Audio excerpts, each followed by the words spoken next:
예, 오후 재판 시작하겠습니다. 모두 나오셨고요. 예.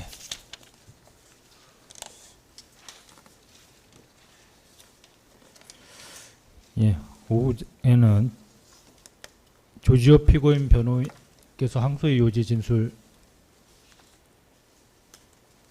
하시죠? 네. 2월 25일자 항소장과 3월 30일자 항소유서 진술하시고요. 이 서면 등을 통해서 항소의 요지 뭐 PPT나 뭐 요지 진술하시죠, 뭐. 네, 요지 진술로 하겠습니다. 예. 특별히 PPT는 없으시고 그냥 네, 그렇습니다. 예. 네. 재판장님, 저는 피고인 조지호의 변호인입니다. 네, 저는 항소심에서 피고인을 변호하고 기록과 판결을 검토하면서 근본적인 의문이 들었습니다. 저기 마이크에 좀 대고 해주시면 좋을 것 같습니다. 예. 네. 그 의문은 내란을 일으키려는 사람이 그리고 국헌문란의 목적을 가지고 내란의 공모를 한 사람이 스스로 국회의원의 출입을 허용할 수 있을까 하는 의문이었습니다. 피고인은 비상계엄이 선포된 직후인 2024년 12월 3일 23시 07분경 국회의원의 출입을 금지할 법적 근거가 없다는 보고를 받고 스스로 국회의원의 출입을 허용하였습니다. 그 결과 110여 명의 국회의원이 국회에 진입하였고 비상계엄 해제 요구안이 가결되었습니다. 비상계엄의 성공을 원하는 그리고 국헌문란의 목적을 가진 내란 공모자가 결코 할 수 없는 행동이었습니다. 이 사건은 대한민국 헌정사상 전례 없는 비상계엄이라는 극도로 급박하고 혼란스러운 상황 속에서 경찰청장이라는 직위에 있던 피고인이 과연 어떠한 인식과 의사를 가지고 행동하였는지를 엄밀하게 규명하는 사건입니다. 얼마 전 특검은 이상민 전 행정안전부 장관의 내란 중요 임무 종사 등 혐의 항소심 결심 공판에서 다음과 같은 의견을 밝히면서 최종 구형을 하였습니다. 즉, 특검팀은 이 전 장관의 행동은 계엄 당시 임무를 지시받고도 불법 임무 수행을 용감하게 거부한 군경의 모습과 대조된다. 결과적으로 언론사 단전단수가 발생하지 않은 이유는 시민들의 저항과 군경의 소극적 임무 수행으로 계엄이 신속하게 해제됐기 때문이라고 하였습니다. 특검 스스로 경찰의 소극적 임무 수행으로 계엄이 신속하게 해제된 것을 인정한 것입니다. 그리고 이러한 경찰의 소극적 임무 수행에 있어서 결정적 역할을 한 것이 피고인입니다. 오늘 오전 특검의 항소이유 요지 및 그 내용이 담긴 PPT 자료를 보더라도 이는 명확합니다. 72개의 PPT 슬라이드, 특히 내란의 준비 시기 및 목적과 관련한 내용 중 피고인이나 경찰 관련 인원은 단 한 차례도 등장하지 않습니다. 피고인과 경찰이 내란의 준비와 공모에 있어서 완전히 배제되어 있음을 확인할 수 있는 것입니다.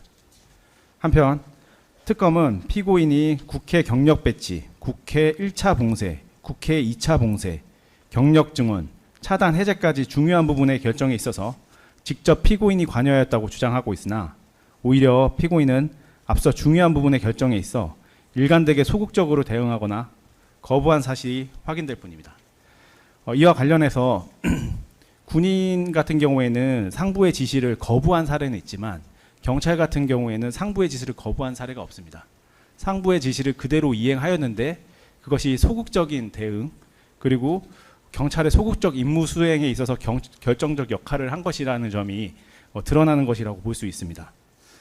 그럼에도 불구하고 원심 판결은 피고인에게 징역 12년이라는 중형을 선고하였습니다. 그 전제는 피고인이 내란 집단의 구성원으로서 국헌문란의 목적과 내란의 고의를 가지고 이 사건 비상계엄의 실현에 중요한 역할을 담당하였다는 것입니다. 그러나 저는 오늘 피고인의 행적을 짚어가면서 그 어느 하나를 보더라도 피고인이 국헌문란의 목적이나 내란의 고의를 가진 공모자의 행적과 논리적으로 양립할 수 없음을 명백하게 밝히겠습니다. 제일 먼저 원심 판결의 근본적인 문제에 대해서 말씀드리겠습니다. 책임주의 위반에 관련된 내용입니다.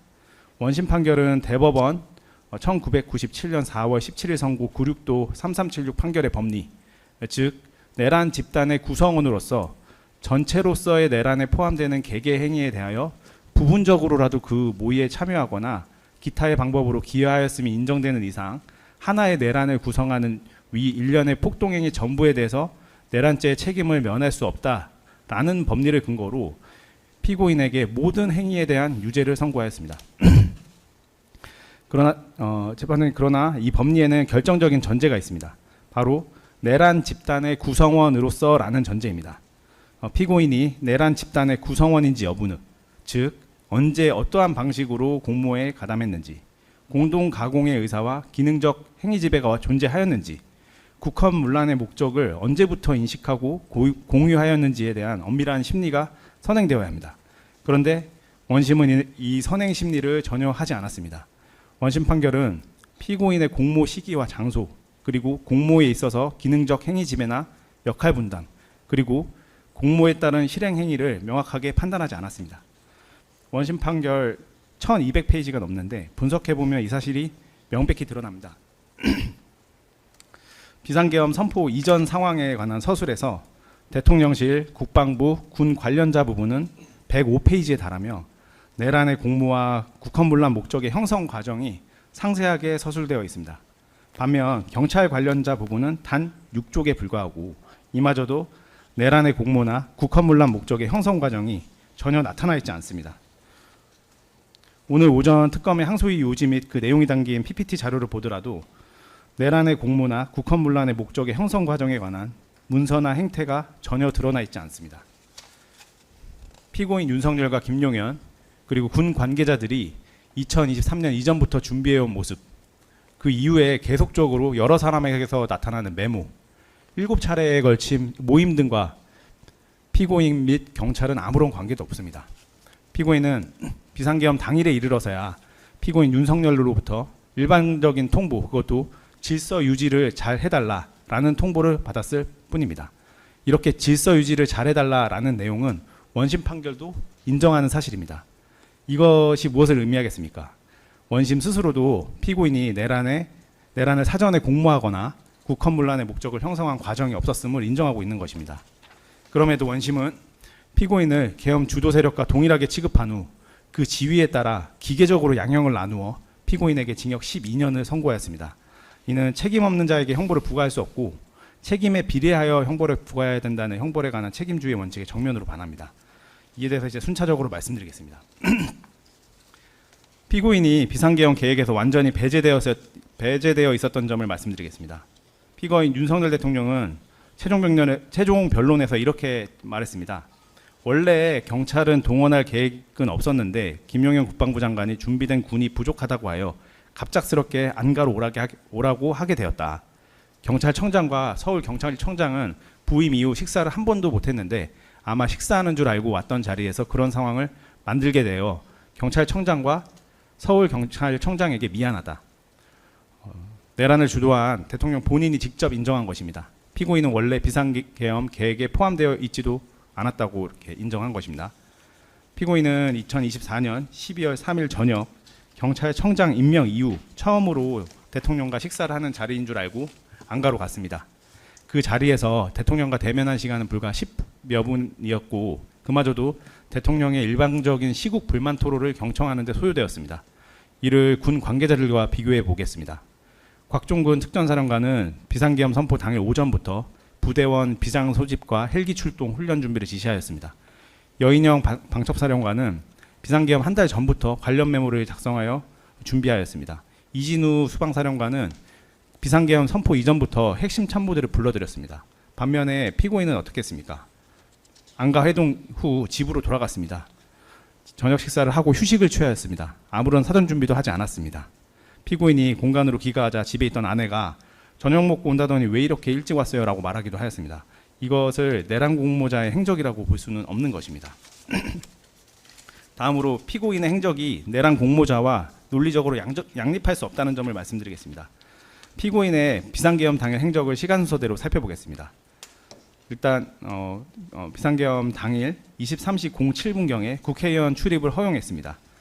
비상계엄 선포 직후 피고인은 국회의원의 출입을 금지할 법적 근거가 없다는 보고를 받고 스스로 국회의원의 출입을 허용하였습니다. 이 시간 동안 110여 명의 국회의원이 국회에 진입하였습니다. 내란을 성공시키려는 공모자가 이런 결단을 내릴 수는 없는 것입니다. 원심 판결도 이 사실 자체는 인정하였습니다. 그런데 원심은 이를 범죄 성립 여부에서 고려하지 않고 양형에서만 고려하였습니다. 이는 피고인의 전체적인 행위 맥락을 무시한 단편적인 평가라고 볼 수 있습니다. 다음으로 대통령의 6차례의 체포 지시를 묵살한 부분을 말씀드리겠습니다. 피고인은 포고인 발령 이후 윤석열 대통령으로부터 6차례에 걸쳐 이러한 지시를 받았습니다. 국회 들어가려는 국회의원들 다 체포해, 잡아들여, 불법이야. 피고인은 이 지시를 6번 모두 묵살하였습니다. 부하 직원 누구에게도 하달하지 않았습니다. 비상계엄에 가담할 의사가 있었다면 대통령의 직접적인 체포 지시에 따랐을 것입니다. 다음으로 방첩사령관의 요청을 묵살한 부분을 말씀드리겠습니다.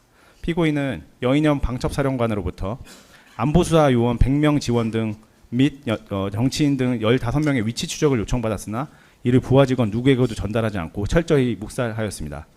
국방부 조사본부장은 동일한 요청을 받자마자 즉시 예하부대에 구체적인 인원 차출을 지시하였습니다. 피고인의 행적과 극명하게 대비됩니다. 다음으로 월담자 방치를 통한 비상계엄 해제에 대해서 말씀드리겠습니다. 피고인은 국회의원들이 담을 넘어서 국회로 진입하고 있다는 사실을 집무실에서 TV를 통해 분명히 알고 있었음에도 불구하고 이를 제지하라는 어떠한 지시도 하지 않았습니다. 그 결과 수많은 국회의원이 월담하여 국회에 진입하였고 비상계엄 해제 요구안이 가결되었습니다. 군 지휘관들은 어떻게 했습니까? 유리창이라도 깨고 들어가라. 본회의장에서 표결을 못하도록 의원들을 빨리 끌어내라는 다급한 지시를 쏟아냈습니다. 피고인은 아무것도 하지 않았습니다. 정확히는 하지 않음으로써 비상계엄 해제에 기여하였습니다. 비상계엄이 해제된 후 피고인 윤석열은 피고인에게 이렇게 말했습니다. 경찰청장 덕분에 빨리 끝났다. 내란을 주도한 대통령 스스로 피고인이 비상계엄 실현에 기여한 것이 아니라 오히려 조기 종료에 기여하였음을 인정한 것입니다. 또한 이제 피고인에게 국헌문란의 목적이 없었다는 점을 말씀드리겠습니다. 국헌문란의 목적은 범죄 성립을 위하여 고의 외에 요구되는 초과주관적 위법 요소로서 엄격한 증명사항에 속하고 국헌문란의 목적이 있었는지 여부는 피고인들이 이를 자백하지 않는 이상 외부적으로 드러난 피고인들의 행위와 그 행위에 이르게 된 경위, 사물의 성질상 그와 관련성 있는 간접사실 또는 정황사실을 종합하여 판단하여야 합니다. 앞서 말씀드렸듯이 피고인의 행적, 첫 번째로는 공간 귀가 후에 아무런 사전 준비 없이 휴식을 취한 점, 다음으로 비상계엄 직후 국회의원 출입을 스스로 허용한 점, 대통령의 6차례 체포 지시를 묵살한 점, 방첩사령관의 인원 지시 및 위치 추적 요청을 묵살한 점, 월담자를 방치하고 비상계엄 해제 요구안 가결에 기여한 점, 비상계엄 후 대통령으로부터 덕분에 빨리 끝났다는 말을 들은 점은 어느 하나를 보더라도 국헌문란의 목적을 가진 내란 공모자의 행적과 논리적으로 양립할 수 없습니다. 원심은 피고인이 그 당시 사전에 또는 행위 시에 알지 못한 사정들로서 사후적으로 수사, 언론, 증언 등을 통해서 비로소 알게 되거나 밝혀진 내용들을 토대로 피고인의 국헌문란의 목적 및 고의를 판단하는 오류를 범했습니다. 피고인의 인식 연부는 반드시 당시의 상황을 기준으로 판단하여야 합니다. 포고령 효력 검토에 대해서 말씀드리겠습니다. 이것은 고의가 아닌 과실의 증거라는 점을 말씀드리고자 합니다. 원심 판결은 피고인이 포고령의 위헌 위법성을 검토하지 않고 국회 출입을 통제하였다는 점을 유죄의 근거로 삼았습니다. 그런데 저는 이 논리가 정반대라고 생각합니다. 피고인은 박안수 계엄사령관으로부터 포고령에 따라 국회 출입을 차단하라는 명령을 받은 이후 임정죽 경비국장에게 군에서 온 공식문서가 있는지 확인하라고 지시하였습니다. 그리고 집무실 밖으로 나와 이게 공식문서로 볼 수 있는 거야? 라고 물었습니다. 만약 피고인에게 처음부터 국헌문란의 목적이나 내란의 고의가 있었다면 포고령의 위헌 위법성을 굳이 검토할 필요조차 없었을 것입니다. 오히려 피고인이 포고령의 효력을 검토하려 하였다는 사정 자체가 피고인에게 국헌문란의 목적이나 내란의 고의가 없었음을 보여주는 것입니다. 그리고 당시 상황을 당사자의 입장에서 생각해 볼 필요가 있습니다. 비상계엄이 선포되고 해제되기까지 불과 3시간 남짓이었습니다. 대법원, 대검찰청, 법제처, 법무부 등 법률 전문 기관조차 비상계엄이 위헌이라는 공식 의견을 발표하지 못하고 있었던 상황이었습니다. 헌법재판소조차 비상계엄의 위헌성을 판단하는데 3개월의 시간이 소요되었습니다. 그 3시간 안에 즉시 현장에 경찰력을 투입해야 하는 비법률가 피고인에게 즉각적인 위헌 판단을 요구하는 것은 불가능에 가까운 일입니다. 다음으로 체포조 관련에 대해서 말씀드리겠습니다. 원심 판결에는 심각한 논리적 모순이 있습니다. 원심은 피고인이 2024년 12월 3일 23시 59분경 피고인 윤승영으로부터 방첩사 체포조 지원 요청을 보고받고 이를 승인하였다고 인정하였습니다. 그런데 원심은 동시에 피고인 윤승영에게는 무죄를 선고하였습니다. 피고인의 유죄 인정은 피고인 윤승영이 피고인으로부터 승인을 받았다는 진술에 전적으로 의존하고 있습니다. 그런데 정작 그 보고를 하고 지시를 이행하였다는 피고인 윤승영에게는 무죄가 선고된 것입니다. 이것은 모순입니다. 더욱이 피고인 윤승영은 수사 과정에서 6차례 조사를 받으면서 진술을 반복적으로 번복하였습니다. 피고인 윤승영 본인도 이렇게 말했습니다. 제 휴대전화 메시지, 카톡 등에 남아있는 게 없어서 기억이 나지 않는다. 이는 사실상 증거가 없는 것들은 사실대로 얘기하지 않았음을 스스로 드러내는 것입니다. 그리고 결정적으로 피고인 윤승영은 23시 59분경 피고인에게 보고하기 이전에 이미 서울청에 수사관 100명 준비를 지시하고 영등포서에 5명 명단 준비를 요청하는 등 피고인의 승인 없이 독자적으로 요청을 이행하고 있었습니다. 피고인에게 보고하기도 전에 이미 이를 진행시켜 놓고 사후적으로 보고를 한 것입니다. 이를 토대로 해서 이 피고인의 실질적인 역할에 대해서 계엄 주도 세력과 비교를 하겠습니다. 이 사건에서 피고인의 실질적 역할이 어느 정도였는지를 계엄 주도 세력과 비교해 보겠습니다. 비상계엄 실현을 위해 경찰의 역할이 100만큼 필요하다고 한다면 피고인이 실제 한 행위는 10도 안 됩니다. 이마저도 피고인이 100의 역할을 하기 위해 고군분투하였지만 그에 못 미친 것이 아니라 피고인 스스로의 의사와 결심으로 그에 이르지 않게 만든 것입니다. 피고인은 국회의원 출입을 허용하였고 대통령의 체포 지시를 6번 묵살하였으며 방첩사령관의 요청을 묵살하였고 월담자를 방치하였습니다.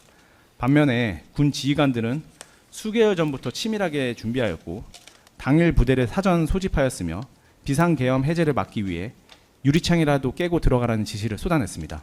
이 두 집단을 동일하게 취급하여 피고인에게 징역 12년을 선고한 것은 형벌에 관한 책임주의의 원칙에 명백히 반합니다. 마지막으로 예비적인 양형 주장을 하겠습니다.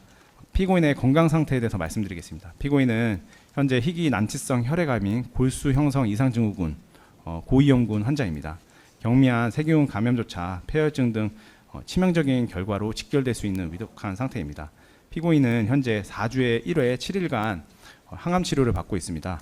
이미 2024년 12월 구속 당시 서울구치소 수감 4일 만에 수치가 77까지 급락해서 생명이 위태로운 상황에 처한 바 있습니다. 단 4일간의 수감 생활이 피고인을 사경으로 내몬 것입니다. 피고인에게 12년형의 실형을 살게 하는 것은 사실상 사형 선고나 다름이 없습니다. 마지막으로 정리해서 말씀드리겠습니다. 피고인은 1990년 경찰에 입직한 이래 36년의 세월을 오직 국가와 국민의 안녕을 위해서 헌신하였습니다. 단 한 차례의 형사처벌이나 징계 전력도 없이 36회에 달하는 훈포장, 표창을 수여받았습니다. 이 사건 비상계엄은 피고인이 기획한 것도 이를 통해 어떠한 개인의 영달을 얻으려고 한 것도 결코 아니었습니다. 피고인은 타인의 야욕에 의해서 한순간에 모든 명예를 잃었고 지금 이 순간에도 병마와 싸우고 있습니다. 이에 주의적으로 피고인에게 국헌분란의 목적 및 내란의 고의가 없었고 내란 집단의 구성원으로서 실질적으로 가담한 사실이 없었으므로 무죄를 선고해 주시기 바랍니다. 예비적으로 가사 유죄를 인정하시더라도 피고인의 실질적인 역할과 가담 정도, 범행 동기의 부존재, 비상계엄 해제에 대한 실질적 기여, 그리고 생명을 위협하는 중증 질환 등을 종합적으로 고려하셔서 피고인의 책임에 상응하는 형량으로 대폭 감경하여 주시기 바랍니다. 재판장님께서 이 사건 실체적 진실을 직시하셔서 법과 양심에 따른 공정한 판단을 내려주시길 간곡히 호소드립니다. 이상 항소이유 요지 진술을 마치겠습니다. 감사합니다. 네. 지금 요지 진술 다 하신 건가요? 아니, 제가 더 하실? 조금만 더. 예. 원래 예정 시간이 1시간 정도로 예정을 해서요. 예. 사실 준비해 오는 게 좀 있긴 한데 대본이 겹치는 것 같습니다. 예, 1시간 원래 허용이 됐으니까요. 그 범위 내에서 자유롭게 발언하시면 되겠습니다. 지금 말씀하신 변호인 성함이 저는 피고인 조지호의 변호인 허금탁 변호사입니다. 아까 발언하신 분 박성진 변호사입니다. 예. 말씀하시죠. 저희들이 항소한 이유에 대해서 먼저 말씀을 드리도록 하겠습니다. 피고인 조지호에게 내란 중요임무 종사 등의 혐의로 마이크에 조금 대고 말씀해 주시면 좋을 것 같습니다. 피고인 조지호에게 내란 중요 임무 종사 등의 혐의로 징역 12년을 선고한 원심 판결의 부당함을 지적하고 사실관계와의 오인과 법리 적용의 오류가 있어서 항소를 하게 되었습니다. 비상계엄이라는 국가적 혼란 상황에서 경찰 수장으로서 국회 결과적으로 이러한 상황이 발생한 점에 대해서 도의적 책임을 동감하며 깊이 자성하고 있습니다. 그러나 법률적 관점에서 피고인의 행위는 내란죄의 구성 요건인 국헌 문란의 목적이나 폭동의 공모에 해당하지 않은 것이 명백합니다. 원심은 피고인을 계엄주도 세력인 대통령, 국방부 장관 등과 동일한 선상에서 내란 집단의 구성원으로 규정하였으나 이는 피고인의 실질적인 역할과 행정을 도외시한 판단이라 할 것입니다. 피고인은 30여 년간 공직에 몸담으면서 헌법 가치를 수호해온 공무원으로서 당일의 급박한 상황에서도 위법한 지시를 거부하고 헌법기관인 국회 기능을 보호하기 위해서 노력했습니다. 따라서 12년이라는 형량은 책임주의 원칙에도 바란다고 할 것입니다. 원심 판결의 법리 오류 그리고 책임주의 위배에 대해서 말씀드리도록 하겠습니다. 원심은 1997년 대법원 전원 합의체 판결을 인용하면서 내란 집단의 일원이 된 이상 개별 목적, 개별 폭동 행위에 직접 관여하지 않았더라도 전체 책임을 져야 한다고 판시했습니다. 그러나 이 법리는 피고인이 내란 집단의 구성원이 되었다는 사실이 증명되었을 때만 적용이 가능합니다. 피고인은 비상계엄의 존재조차 사전에 알지 못했고 선포 이후에도 내란의 고의를 가지고 행동한 바가 없습니다. 심지어 그날은 저녁을 주는 것으로 여기고 간 자리에서 30몇 년의 공직생활을 다 날릴 만큼 이 내란에 동조하거나 또는 노래한 목적을 가질 이유도 없었습니다. 국헌문란 목적인 목적 및 고의가 결여되어 있다 할 것입니다. 내란죄가 성립하기 위해서는 헌법기관을 강압적으로 마비시키려는 국헌문란의 목적이 주관적 구성 요건으로서 존재해야 합니다. 피고인의 모든 지시와 행동은 혼란 상황에서의 질서 유지와 시민 안전 확보라는 경찰 본연의 임무에 근거한 것이었습니다. 원심은 사후적으로 밝혀진 사실들을 토대로 피고인이 당시 알 수 없었던 내용을 마치 모두 다 알 수 있었던 것처럼 판시하고 있으나 이는 행위 당시의 인식 능력을 과대평가한 사후적 평가라 할 것입니다. 비상계엄 기획 및 공모 과정에서 완전한 배제에 대해서 설명드리도록 하겠습니다. 피고인은 사전 기획 단계에서 완전히 소외되어 있었습니다. 수사 결과와 관련자들의 진술 정언에 따르면 비상계엄은 수개월 전부터 대통령실과 국방부, 군 정보기관을 중심으로 극비리에 준비되었습니다. 이 과정에서 경찰청장인 피고인은 단 한 차례도 회의에 참석하거나 보고를 받은 사실이 없습니다. 이는 계엄 당일 부대를 사전에 직결시키고 작전 개혁을 하더랬던 군 지휘관들과의 행동과도 근본적으로 다른 행동이었습니다. 12월 3일 안가회동의 실체적 진실에 대해서 말씀드리도록 하겠습니다. 마치 이날 어떤 공모가 있었던 것처럼 원심은 판시하고 있습니다. 피고인의 비상계엄 소식을 접한 것은 12월 3일 저녁 삼천동 안가에서 대통령을 대면할 때였습니다. 당시 호출은 취모 노고를 취하는 식사 자리 정도로만 생각했으며 실제 대면 시간은 10여 분에 불과했습니다. 대통령은 일방적으로 시국에 대한 불만을 토로하며 경찰이 질서 유지를 잘해달라고 지시했을 뿐입니다. 이 짧은 시간 동안 비상계엄이라는 중차대한 범죄의 공모가 이루어졌다는 원심의 판단은 상식에도 바랍니다. 또한 현직 대통령이 어떠한 지시를 하거나 일방적인 얘기를 하는데 그 현직 대통령이 국헌을 문란할 목적을 가지고 있었다고 판단하는 것은 현실적으로 불가능합니다. 해동 이후 피고인의 수동적 행적에 대해서 말씀드리도록 하겠습니다. 피고인이 만약 내란의 핵심 공모자였다면 안가회동 직후 경찰청 본청으로 복귀하여 전국적인 경력 동원들을 내리고 국회 점거를 위한 구체적인 작전 지시를 했어야 합니다. 그러나 피고인은 회동 직후 관사로 귀가하여 휴식을 취했습니다. 이는 피고인이 당시 상황을 평소와 다름없는 수준의 취한 상황으로 인식했음을 보여주는 일부분이기도 합니다.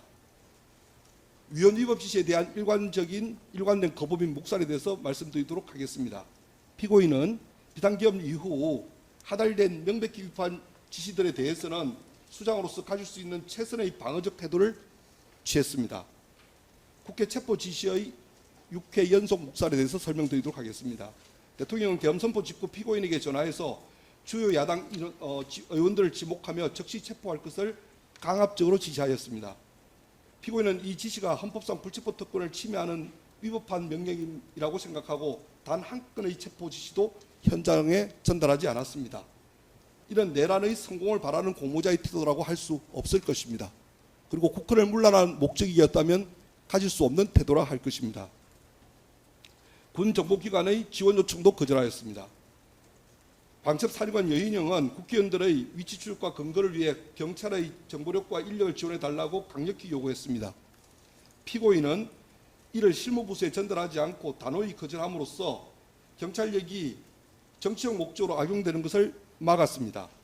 만약 피고인이 협조했다면 국회 기능은 더욱더 심각하게 훼손되었을 것입니다.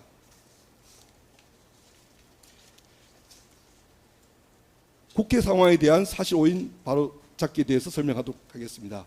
원심은 피고인이 경찰력을 동원해 국회를 봉쇄함으로써 국회의원들의 진입을 막았다고 판단했으나 실제 현장 상황과 피고인의 지시 내용은 이와 다르다 할 것입니다. 질서 유지와 봉쇄는 엄격하게 구별되어야 할 것입니다. 피고인이 현장에서 내린 지시는 충돌을 방지하고 질서를 유지하라는 것이었습니다. 당시 국회 앞에는 수많은 시민과 유튜버, 시위대가 직결해 있어 자칫 유일 사태로 번질 위험이 컸습니다. 피고인은 경찰의 기본 임무인 안전 유지를 지시한 것이지 국회의원의 등원을 물리적으로 차단하는 지시를 내린 적이 없습니다.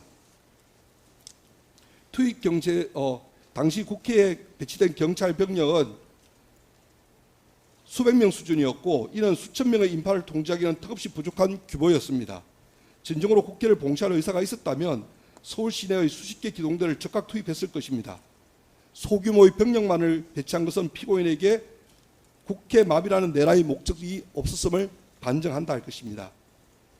차벽 설치 및 출입 통제의 현장 판단에 대해서 말씀드리도록 하겠습니다. 현장에서 일부 이루어진 차단 행위는 급박한 상황에서 현장 지휘관들이 군과의 마찰을 피하거나 시민 안전을 위해서 내린 판단이었습니다. 피고인은 구체적인 차벽 위치나 개별 의원의 출입 제재를 지시한 바가 없으며 오히려 이후 보고를 받고 유연한 대응을 주문했습니다. 비상해제 과정에서 피고인의 결정적 기여에 대해서 설명드리도록 하겠습니다. 피고인의 행동 중 가장 평가받아야 할 부분은 역설적으로 비상계엄이 신속하게 해제될 수 있도록 기여했다는 점입니다. 국회의원 담장 진입의 묵인 및 방치에 대해서 설명드리도록 하겠습니다. 비상계엄 해제 요구 의결을 위해 국회의원들이 담장을 넘어 국회로 진입할 당시 현장 경찰들은 이를 적극적으로 제지하지 않았습니다.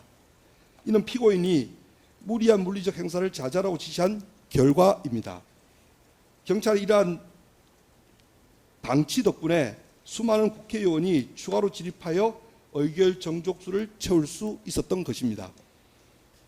경무 활동에 대한 견제와 불협조에 대해서 말씀드리도록 하겠습니다. 경찰은 국회 내부로 진입하려는 계엄군에게 어떠한 정보도 제공하지 않았으며 오히려 현장에서 군과 경찰의 지휘권 혼선 상황을 이용하여 군의 작전 속도를 늦추는 효과를 가져왔습니다. 이는 피고인이 경찰력을 내란의 수단으로 제공하지 않았음을 의미한다 할 것입니다. 사태의 평화적 휴습을 위한 노력에 대해서 설명드리도록 하겠습니다. 해제 의결 이후에도 대통령은 강경한 태도를 유지했으나 피고인은 더 이상의 통제는 불가능하며 상황이 종료되었다는 취지의 보고를 통해 대통령이 계엄 해제를 선포하도록 실질적으로 압박했습니다. 대통령이 조지호 경찰청장 덕분에 빨리 끝났다고 말한 것은 피고인이 경군의 편이 아니었음을 증명하는 핵심적인 내용이라 할 것입니다. 계엄 주도 세력과의 본질적 차이 및 양형 부당에 대해서 말씀드리도록 하겠습니다. 원심은 피고인을 계엄 주도자들과 동일한 법적용 범위 내에서 처벌하였으나 다음과 같은 사유로 형평성에 어긋난다 할 것입니다. 능동적 주도자 그리고 수동적 보조자인 피고인은 서로 구분되어야 할 것입니다. 국방부 장관과 특정사령관 등은 유리창을 깨고서라도 진입하라, 어른들을 빨리 끌어내라는 등 구체적이고 폭력적인 지시를 실질적으로 내렸습니다. 반면 피고인은 시종 일관 평화적 수습과 질서 유지를 강조해 왔습니다. 폭동의 핵심을 담당한 군 지휘부와 질서 유지 업무를 수행할 경찰수장을 동일하게 취급하는 것은 다른 것을 다르게 취급해야 된다는 형평의 원리에도 어긋난다고 할 것입니다. 직무 수행의 정당성 및 불가피성에 대해서 설명드리도록 하겠습니다. 비상계엄이라는 초유의 사태에서 경찰청장이 아무런 조치도 취하지 않는 것은 중무위기에 해당할 수도 있을 것입니다. 피고인은 경찰 총수로서 발생할 수 있는 사고를 미연에 방지하고자 노력했을 뿐입니다. 이러한 직무 수행 과정에서 발생한 부수적인 결과만을 가지고 내란의 책임을 그리고 12년의 형량을 내린 원심은 심히 부당하다 할 것입니다. 나아가서 원심에서 포고령 검토 그리고 비상계엄에 대한 법률적 검토 등에 대해서 질책을 하고 있는 것 같습니다. 이에 대해서 좀 간략하게 설명드리도록 하겠습니다.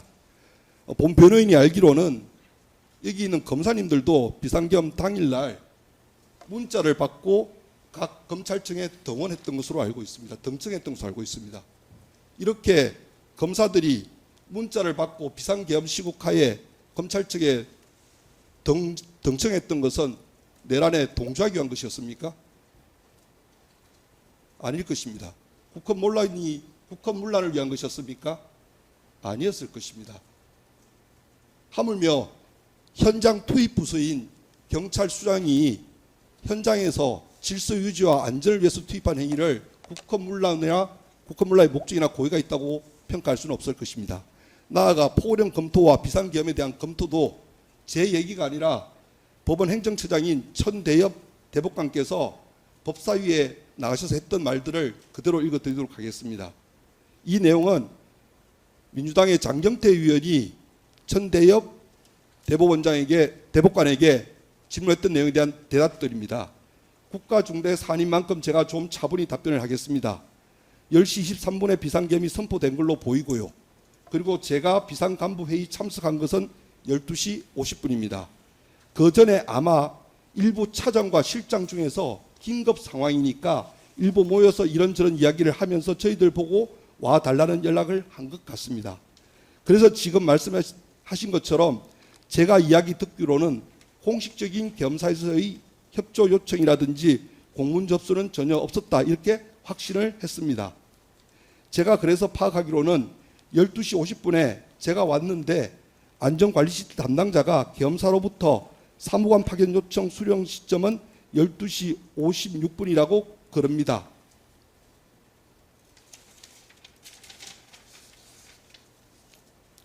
정연태 의원이 대답만 좀 적도록 하겠습니다. 제가 갔을 때는 벌써 그 전에 12시 47분에 국회에서 다행히 우원식 의장께서 의회를 소집한 상태고 그때부터 계엄 해제를 위한 회의가 시작된 상황입니다.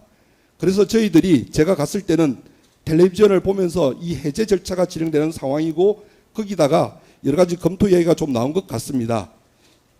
저희들이 앞으로는 재판 상황이 상황이 될 수 있기 때문에 거기에 대한 어떤 판단을 말씀드릴 수는 없지만 적어도 그 자리에서 논의됐던 부분은 말씀드리는 게 필요하지 싶어서 그래서 헌법이나 계엄법이나 또 포고령이나 담화문에 나온 자료 그리고 판례에 비춰봤을 때 거기에 적힌 내용 중에서 저희들이 상당한 의문을 가진 점들이 있었습니다. 첫째로 이게 저희 사법 관련 부분이니까 사회 질서가 극도의 교란으로 사법 기능 수행이 현저히 곤란한 경우라고 과연 볼 수 있는지, 두 번째로 담화 부분에 계엄 사유로 밝힌 판사 급박으로 사법 시스템이 마비된 거라고 볼 수 있는지, 또한 입법 독재로 인해서 사법 시스템이 마비된 상태라고 볼 수 있는지, 그 때문에 사법부 권능과 정상적인 작동을 정지 제한하는 비상조치를 받아들여야 할 상황인지, 또한 경찰력이 아닌 군병력으로만 해소가 가능한 비상사태인지, 그리고 국회 기능까지 제한한 것이 명문의 헌법규정에 반하는 것이 아닌지 이런 부분에 대해서 상당한 의문을 제기하는 의견들이 많아서 그 논의를 하던 중이었고요.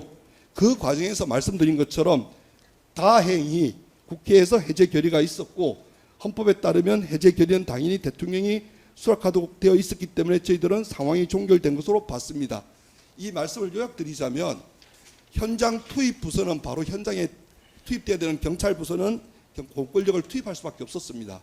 그렇지만 법의 전말 전문가인 대법관 그리고 고위 법관들께서도 몇 시간 동안을 서류를 보면서 논의만 하면서도 이 상황이 어떤 상황인지 정확하게 판단을 못했고 천만다행으로 그런 논의를 끝내기 전에 헌법에서 계엄 해제 요구권이 통과되었다는 내용이 이 내용의 핵심입니다.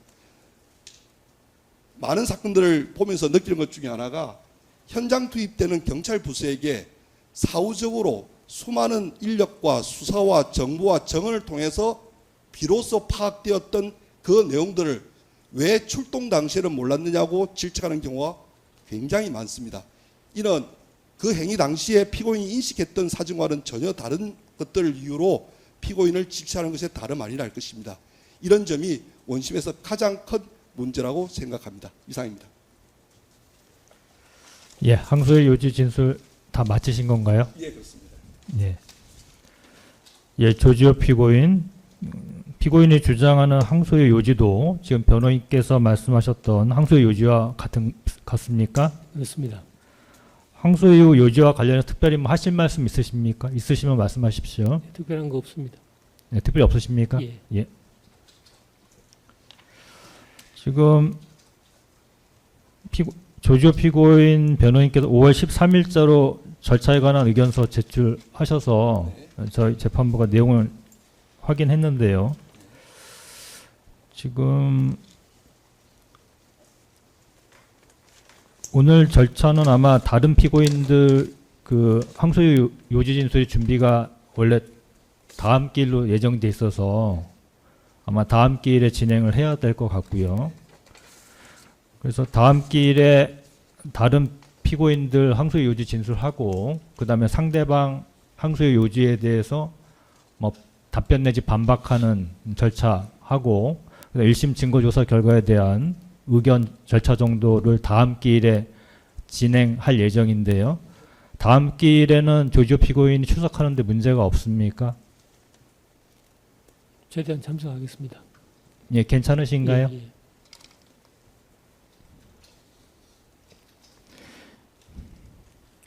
지금 김봉식 피고인 변호인, 목연태 피고인 변호인은 다음 기일에 항소 유지 진술하시길 원하시는 거죠? 여전히? 예.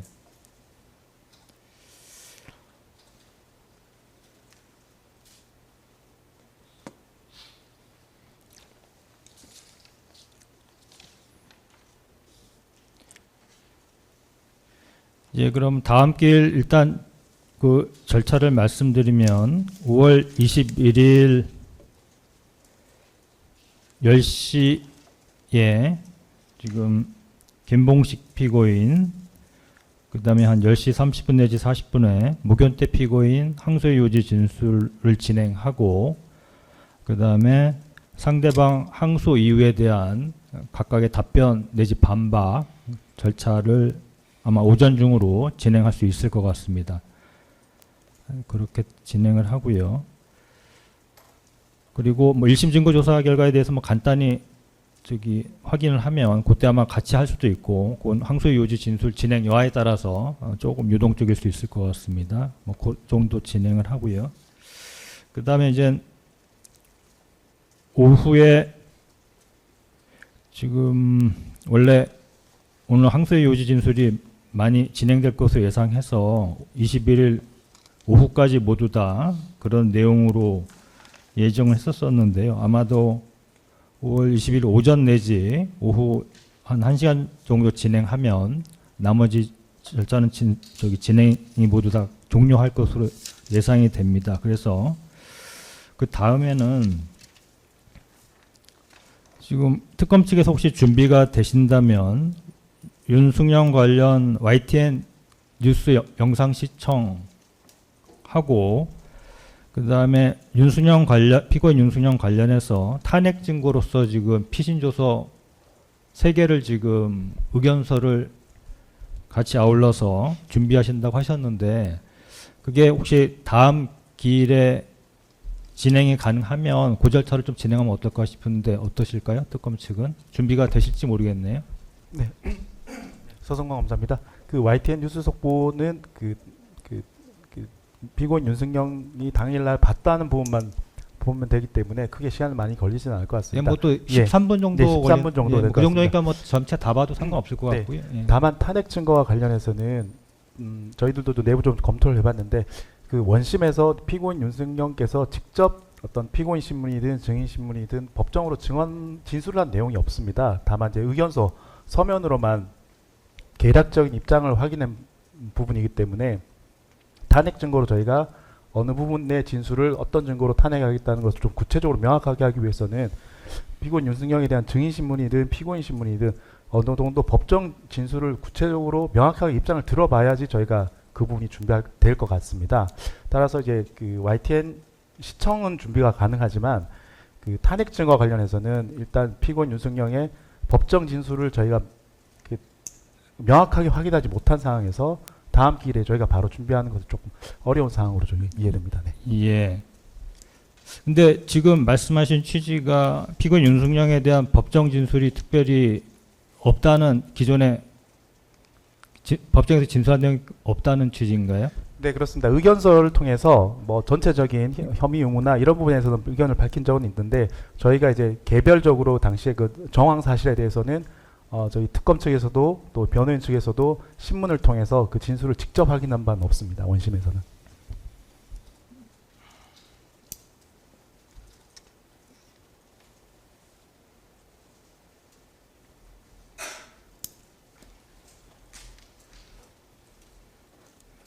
그리고 윤순영 피고인에 대해서는 특검 측도 증인 신청을 하신다고 하셨는데요. 네, 그렇습니다. 그리고 채택을 지난 준비기를 했었고요. 네, 네. 소요 시간 어느 정도 예상하십니까?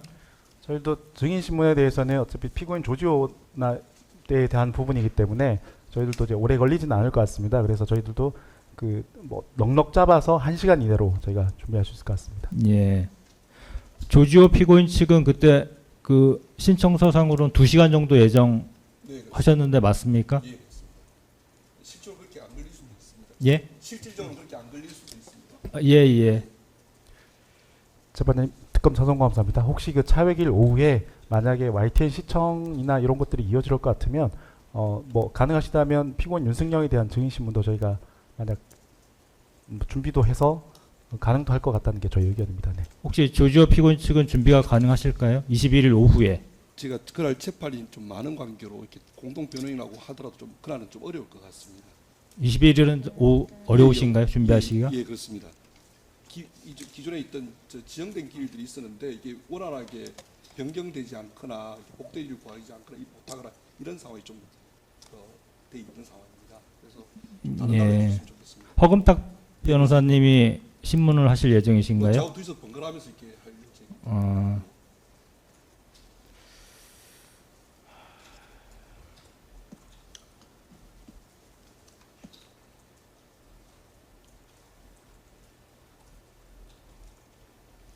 예, 잠시 재판부 논의 좀 하도록 하겠습니다. 재판장님, 예, 윤석영 피고인의 변호인입니다. 예, 절차 진행 관련해서 잠깐 말씀. 예, 말씀하시죠. 예, 예. 다음 주에 YTN 시청 자체는 뭐 문제는 없을 것 같습니다만은 오늘 재판장님께서 말씀해주신 절차 중에 특검의 항소유예에 대한 저희 무죄를 받은 피고인들의 반박 PPT 내지는 변론 예, 부분이 언급이 안 돼 있는 것 같아서 아마 저희가 다음 기일에는 저희가 준비를 해서 한 1시간 정도 반박 PPT를 그때 해야 될 것 잠깐 같습니다. 시간은 그렇게 말씀하셨던가요? 예, 그때 말씀은 드렸었습니다. 예, 그럼 다시 한번 확인해 보겠습니다. 지금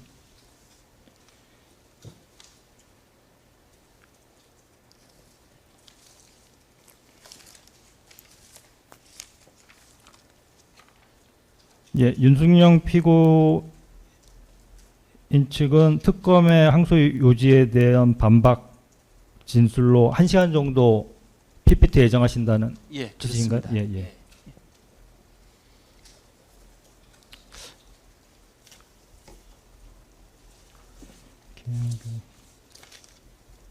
혹시 특검 측 그 항소 요지와 관련해서 반박 진술로서 혹시 뭐 좀 장시간 소요를 예상하고 계신 피고인이 있습니까?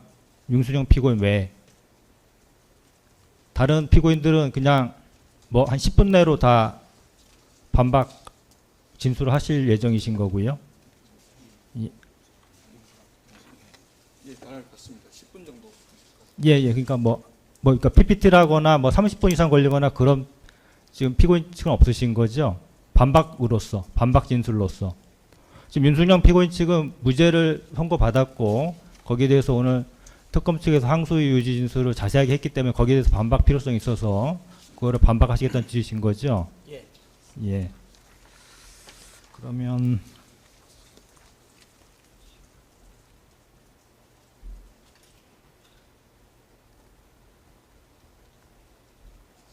예, 그러면 5월 21일에 오후에 윤승영 피고인을 증인신문하는 건 조금 시간적으로 조금 충분치 않을 것 같네요. 그거는 21일 오후에는 하지 않는 것으로. 그래서 22일에는 아까 말씀드린 것처럼 김봉식, 모균태 피고인 항소 요지 진술하고요. 그 다음에 상대방에 대한 각각 답변 등 듣고, 그 다음에 오후에 좀 더 걸쳐서 반박 진술 듣고, 그 다음에 1심 증거조사 결과에 대한 확인, 그 다음에 추가적인 증거 신청이 있는지 그 정도 확인하는 절차를 밟도록 하겠습니다. 네, 재판장님. 그리고 저희들도 아마 다음 기일에 그 피고인들의 항소 이유에 대해서 한 30분 정도 예. 반박하도록 그거는 뭐 하겠습니다. 그러면 그건 충분히 뭐 시간이 있을 것 같으니까요. 하시면 될 것 같습니다. 그리고 특검 측에게 좀 요청드리고 싶은데요. 그 특검 측에서 제출하시려고 하는 증거 서류 등에 관련해서는 지난 이해 준비기에서 말씀드렸는데 증거 목록 형태로 해서 네. 그렇게 좀 준비를 해주시는데, 일단은 일반 이적 사건하고 그 다음에 증거 배제된 부분은 일단은 제외하고, 나머지 지금 그 뭐 CCTV 영상이라든지 아니면 나머지 뭐 진술조서, 피의자 신문조서 이렇게 언급하신 부분 있지 않습니까?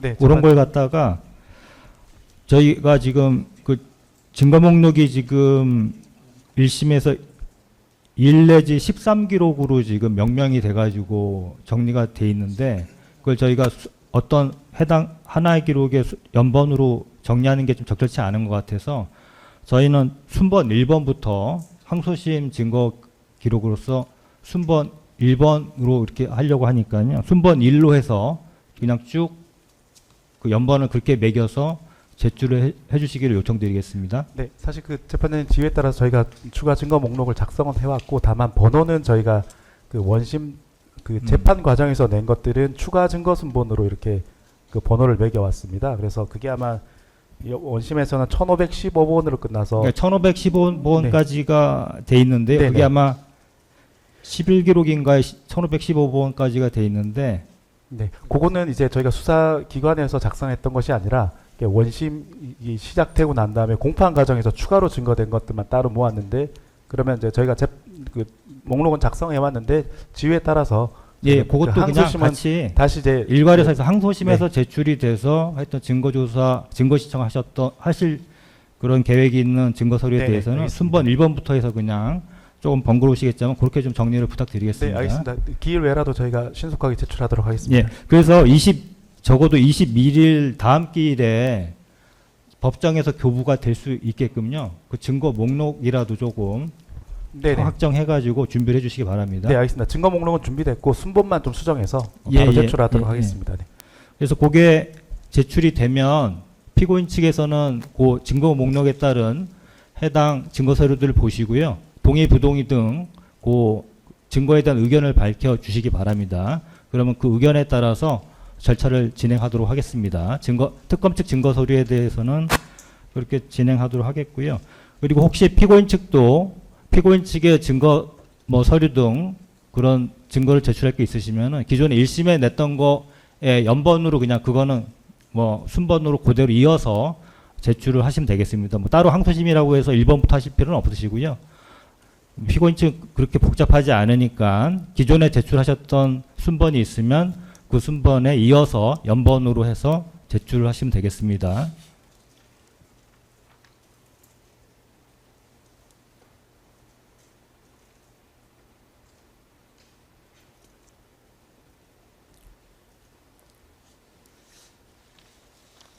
예, 잠시 재판부 논의 좀 하도록 하겠습니다.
예, 윤승영 피고인 증인 신문과 관련해서 조지호 피고인 측은 일단 그 증인 신문이 어느 기일이 가능하시겠습니까? 지금 일단 기존에 협의된 기일은 무시하고요. 네. 일단 한번 말씀해 보시죠. 예, 좀 말씀드리도록 하겠습니다. 사실 어제 좀 변수가 있어서 어떻게 됐는지 모르겠는데 저번에 말씀하시기로는 목요일은 6월 중순까지 다 일정을 잡으신 다음에 저희들에 대해서는 별도로 화요일로 해서 기일을 정할 예정이라고 말씀을 예, 드렸습니다. 원래는 그렇게 예. 말씀을 드렸고 예, 그렇게 기일 협의가 돼서 그렇게 말씀을 드렸던 건데 네. 지금 상황이 좀 변해서 네네. 일단은 5월 28일부터 잡혀 있는 뭐 그 증인들에 대해서는 지금 윤석열, 김용현 피고인이 지금 정지된 상태이기 때문에 증인 신문을 진행하는 것이 좀 가능하지는 않은 것 같아서요. 그래서 5월 28일 오후랑 그다음에 6월 4일, 뭐 6월 10일, 6월 18일 일단 언제가 가능하고 제일 나은지 혹시 의견이 있으시면 한번 얘기를 해 주십사 말씀드립니다. 예.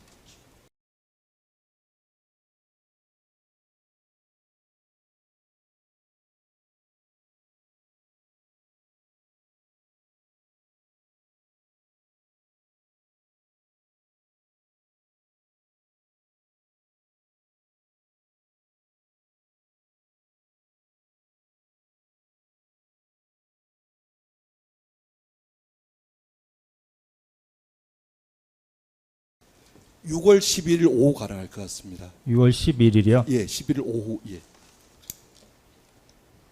그다음에 이게 혹시라도 이제 그 기피 신청이 그 전에 좀 마무리가 돼서 뭐 혹시라도 증인 신문이 가능해지면 네. 11일, 18일 날 뭐 그렇게 예정대로 한다고 한다면 9일, 16일은 가능하신가요 또? 그때 화요일 9일하고 9일 또는 16일 뭐 23일 고 화요일 쭉 있는데요. 다 가능합니다. 예. 그러니까 9일, 16일, 23일 다 가능하신다. 23일은 치료 문제 때문에 안 되고 9일, 9일하고 16일. 아, 9일, 16일은 가능하시고요. 예, 그렇습니다.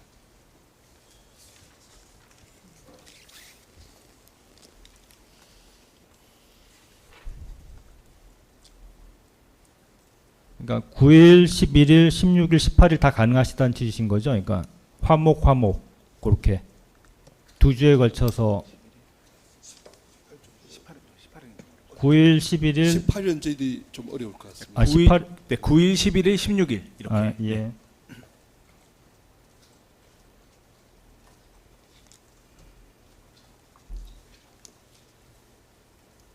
9일, 11일, 16일은 일단 가능하신 네, 거고요. 네. 예.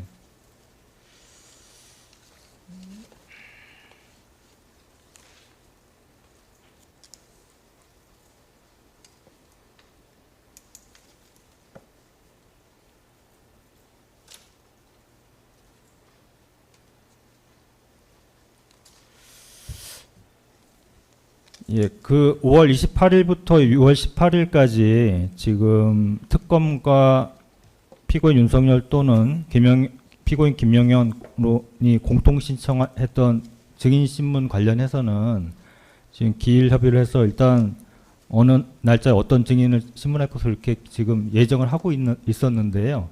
지금 오늘 기피를 신청해서 저희가 지금 변론이 분리돼 가지고 일단 절차가 정지되었기 때문에 그 상태에서는 조금 증인신문 하기가 조금 뭐 적절치 않은 것 같아서 일단은 그 예정대로 그러니까 기피 신청에 대한 결정이 확정이 되면 그 전에 되면은 진행을 하겠는데요.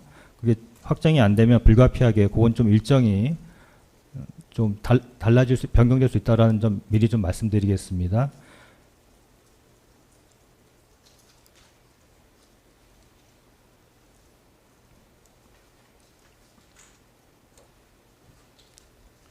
저희 재판부에서도 그래서 뭐 당장 5월 28일 정도까지는 확정이 되기가 좀 물리적으로 어려울 것 같아서요. 28일 오후에는 뭐 어떤 절차를 진행하는 게 좋을지 좀 고민을 해보겠고요. 혹시 특검 측이나 피고인 측도 의견이 있으시면은 의견을 밝혀주시면 저희가 참고하도록 하겠습니다. 네. 네. 서성만 검사입니다. 예. 뭐 지금 그 예정된 뭐 노상원, 뭐 이진우, 여인영 이런 피고인 그 증인들에 관련해서 저희 특검 측에서도 이제 증인 신청을 한 상태입니다. 예. 그런데 지금 관련해서 뭐 소송 진행상 또 오늘 기피 신청한 피고인들이 있는 상황에서 한 기일에 뭐 주신문과 반대신문이 각각 이루어지는 것이 가장 효율적이긴 하지만 지금 또 재판에 공전이 되는 것들이 좀 우려되고 있는 상황이어서 만약 저희가 그 예정된 기일까지 기피 신청에 대해서 결정이 되지 않고 계속 분리된 상태라고 한다면 가능하시다면 여인영, 이진우에 대해서는 저희 특검 측에서도 주신문을 하려고 증인 신청을 했기 때문에 일단은 특검 쪽의 주신문이 진행이 되고 다만 이제 반대신문권이나 이제 피고인 측의 윤석열 측 등의 어떤 반대신문이나 주신문 부분은 가능하시다면 어떤 기피 신청 관련한 절차가 종료된 이후에 따로 기일을 열어서 그 반대신문과 그다음에 피고인 측 주신문을 이루어지는 것은 어떨까 하는 것이 저희 의견입니다. 요런 거 관련해서 원심에서도 일부 경찰관에 대해서는 뭐 피고인들이 증거 동의하고 반대신문권을 포기해서 특검 측에서만 이렇게 주신문만 이루어졌고 또 원심에서도 허용을 해서 그런 증인신문 녹취록이 증거로도 제출된 바도 있습니다. 따라서 이제 혹시 재판이 공전될 것이 우려되신다면 그 예정된 기일 중에 뭐 이진우, 여인영에 대한 특검 측 주신문이라도 이루어지고 향후 이제 그 증인신문 녹취록을 토대로 피고인 측에서 반대신문과 또한 피고인들이 원하는 주신문이 이루어지는 방향으로 진행되는 것도 어떨까 하는 것이 저희 특검 측 의견입니다. 예, 그런 부분도 저희도 좀 그 논의를 하고 검토를 하고 있긴 한데 그게 나중에 혹시 뭐 어떤 뭐 조금 하여튼 추가적으로 좀 더 검토는 해봐야 될 것 같습니다. 지금 말씀하신 것도 재판부에서 생각을 안 해본 건 아닌데요. 근데 지금 이렇게 된 상황에서 그렇게 진행하는 것이 적절할지에 대한 건 좀 또 약간 또 다른 의문이 들기도 해서 그런 점에 대해서는 한번 의견서를 통해서 한번 밝혀주시면 뭐 지금 말씀하셨기도 했는데 혹시라도 더 자세하게 의견을 밝혀주실 게 있으시면은 네, 서면을 제출해 주시고 저희도 한번 계속 고민을 해보겠습니다. 네, 알겠습니다.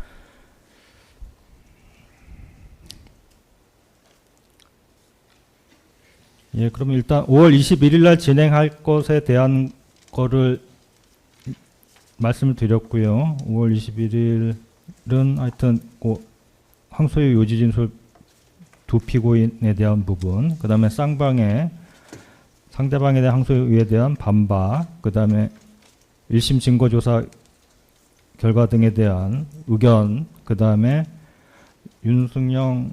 피고인 윤승영 관련해서 YTN 뉴스 영상 시청 방법을 통한 증거조사, 그 정도 예정을 하겠습니다. 네, 알겠습니다. 그리고 아까 요청드린 것처럼 특검 측 증거서류 등에 관련된 증거 목록은 그 21일에 20일이나 뭐 전에 그 전이라도 하여튼 교부되면 더 좋겠고요. 하여튼 늦어도 21일에는 법정에서 피고인 측한테 교부가 될 수 있도록 그렇게 준비해 주시기 바랍니다. 네, 알겠습니다. 예, 혹시 오늘 진행된 것과 관련해서 아니면 향후 뭐 절차와 관련해서 뭐 혹시 추가적으로 말씀하실 부분이 있으실까요? 먼저 특검 측 더 있으신가요? 네, 입니다. 예. 피고인 측 혹시 뭐 절차 진행과 관련해서 말씀하실 변호인 있으십니까? 특별한 거 없습니다. 네, 없습니다. 예, 그러면 오늘 재판은 이 정도로 마치도록 하겠고요. 21일 날 항소 요지 진술로 속행하도록 하겠습니다. 예, 모두 수고하셨습니다.